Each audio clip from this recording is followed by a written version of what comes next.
ಅಲ್ಲ pregnancy scan ಅಲ್ಲಿ delivery date ಯಾಕೆ ಚೇಂಜ್ ಆಗುತ್ತೆ? ಎಕ್ಸ್ಪ್ಲೇನ್ ಮಾಡ್ತೀನಿ ನಾನು. ಪ್ರತಿ ಸಲ ಪ್ರೆಗ್ನೆನ್ಸಿ ಸ್ಕ್ಯಾನ್ ಮಾಡಿಸಿದಾಗ ಡೆಲಿವರಿ ಡೇಟ್ ಬದಲಾಗ್ತಾ ಇದೆಯಾ? ಸರಿಯಾದ ಡೆಲಿವರಿ ಡೇಟ್ ಯಾವುದು ಅಂತ ಬಹಳಷ್ಟು ಗರ್ಭಿಣಿ ಮಹಿಳೆಯರ ಪ್ರಶ್ನೆ.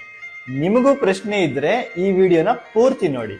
ನಾರ್ಮಲ್ ಆಗಿ ಮಗು 9 ತಿಂಗಳುಗಳು, ವಾರದಲ್ಲಿ ಲೆಕ್ಕ ಹಾಕಿದ್ರೆ 40 ವಾರ ಅಂದ್ರೆ 280 ದಿನ ಗರ್ಭದಲ್ಲಿ ಇರಬೇಕು. ಈ ಅವಧಿಯ ನಂತರ ಮಗು ಯಾವಾಗ ಹೊರಗೆ ಬರುತ್ತೆ ಅಂತ ಅಂದಾಜಿನ ದಿನನ ಡ್ಯೂ ಡೇಟ್ ಅಥವಾ ಎಸ್ಟಿಮೇಟೆಡ್ ಡೆಲಿವರಿ ಡೇಟ್ ಅಂತ ಕರಿತೀವಿ. ಈ ಡ್ಯೂ ಡೇಟ್ ಮೊದಲ 3 ತಿಂಗಳ ಸ್ಕ್ಯಾನ್ ನಲ್ಲಿ ಗೊತ್ತಾಗುತ್ತೆ. ಅಥವಾ ನಿಮ್ಮ ಪೀರಿಯಡ್ ಸರಿಯಾಗಿದ್ರೆ ಲಾಸ್ಟ್ ಮೆನಿಸ್ಟ್ರಲ್ ಪೀರಿಯಡ್ ಆಧಾರದ ಮೇಲೆ ಫಿಕ್ಸ್ ಆಗುತ್ತೆ. ನಾವು ನಂತರ ಮಾಡೋ ಎನಾಮಲಿ ಸ್ಕ್ಯಾನ್ ಅಥವಾ ಗ್ರೋತ್ ಸ್ಕ್ಯಾನ್ಗಳಲ್ಲಿ ಡ್ಯೂ ಡೇಟ್ ಬೇರೆ ಬೇರೆ ದಿನಾಂಕ ತೋರಿಸ್ಬೋದು. ಯಾಕೆ ಅಂದ್ರೆ ಆ ದಿನ ಮಗುವಿನ ಸೈಜ್ಗೆ ತಕ್ಕ ಹಾಗೆ ಅಲ್ಟ್ರಾಸೌಂಡ್ ಮೆಷಿನ್ ಡೆಲಿವರಿ ಡೇಟ್ ಲೆಕ್ಕ ಹಾಕುತ್ತೆ.